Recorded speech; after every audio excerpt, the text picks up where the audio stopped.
Here is some fantastic news. Renault has changed its mind once again on its electric car strategy. You know what? It's similar to what Ford, General Motors, Toyota, every other legacy company have done over the last 12 months, and that is act like dead set schizophrenics. Hello, my friends. Welcome to the Electric Viking.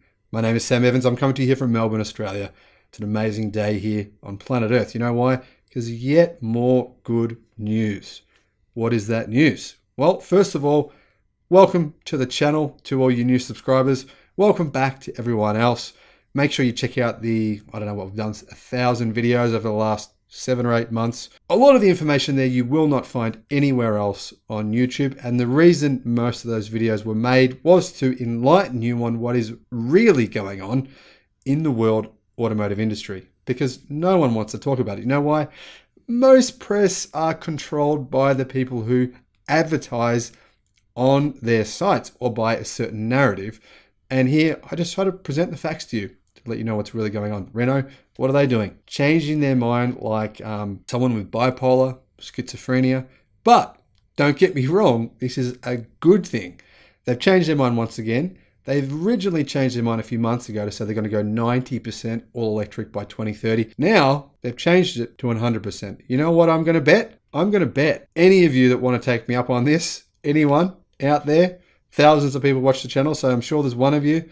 I'll bet you $100 they're going to change their mind again, probably within a year. Can't say for sure, but they'll definitely change their mind again in terms of 2030. That is too far away. People want electric cars today. Yesterday, not in 2030. Don't get me wrong, Renault will be producing electric cars before 2030, but there's no way people want ICE gas-powered Renaults in 2030. So that's what's going to happen. However, here's what's going on at Renault right now. Renault is accelerating its transition to an all-electric future in Europe, its homeland. France is its homeland, of course, but the automaker has a plan B as well. Now, I personally hate a plan B. A plan B is a crux for one thing: failure. Don't have a plan B. Go all in on your plan A. Don't have a backup. Otherwise, you don't shoot for the fences. You don't shoot to succeed. You aim for just hopefully succeeding. So that's my point. I don't like any automaker with a plan B. That said, according to the Automotive News in Europe, Renault CEO Luca de Meo said at a media event that the French brand will become 100% electric in Europe in 2030. Previously, it was expected Renault would be at 90%, with the remaining 10% would consist of other types of vehicles. Well, Renault's seen the writing on the wall. I mean, just look at China, for example.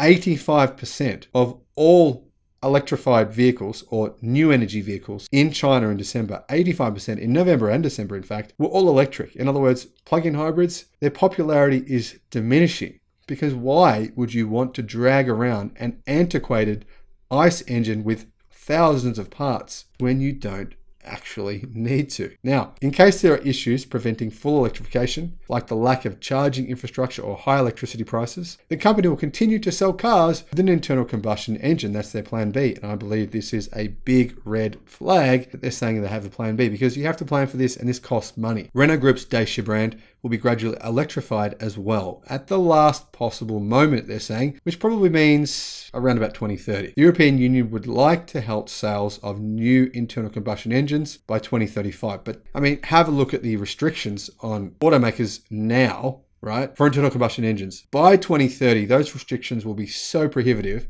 that I personally think it will be virtually impossible to sell an ICE vehicle in 2030 in Europe. And I think a lot of people agree with me on that fact. I'm not there out on that issue. Now, this is what they said. Dacia will become electrified at the last possible moment in a way that respects the brand's value for money selling proposition. Now, this is just a very short-sighted, idiotic comment, because the reality is by 2030, it will unquestionably be cheaper to manufacture an EV than it will be an ICE vehicle. So in other words, they're going to sell their budget brand at a budget price when EVs will be cheaper to make. It just doesn't make any sense. I don't think they've thought through this strategy at all. Renault's strategic direction, though, is fairly clear. Currently, more and more manufacturers in Europe and globally are setting these kinds of goals. On the one side, to communicate their intentions. On the other hand, to respond to government targets and emission requirements. On the other hand, to appease shareholders. Look what happened with Ford.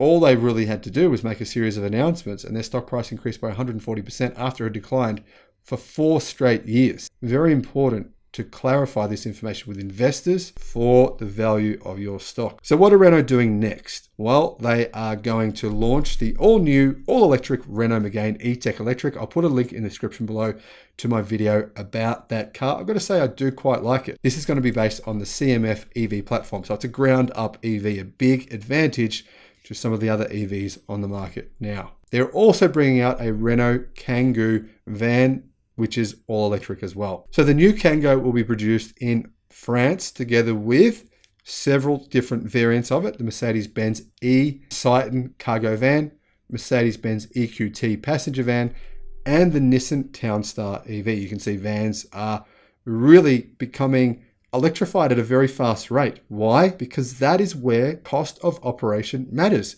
Van users, what do? They're not like moronic car owners like me and other people who just, enjoy having a car and don't think about the cost of ownership. They really focus on what's it costing me today to drive this vehicle? What's it costing me to own this vehicle? What's it costing me to run this vehicle? I might have 5, 10 vans. I need to work out what are the costs. And that's where cost matters.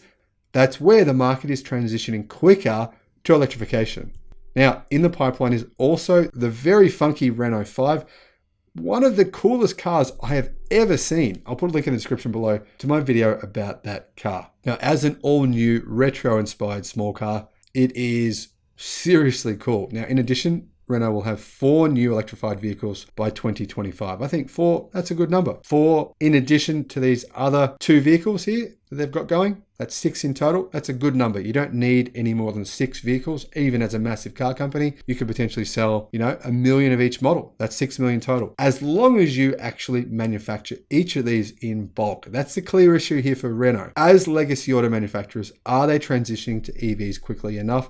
Honestly, based on hearing this plan B bullshit, I just think, they're setting themselves up to fail, because saying, well, we're going to electrify Dacia. Companies need leaders like Jim Farley, like Herbert Diess, like Elon Musk, leaders who are willing to lose their job in order to do what needs to happen. And this is probably what needs to happen at Renault. We all know who the CEO is of the Renault Group. Anyway, thanks for watching the channel, and I'll see you again on the next one. Bye-bye.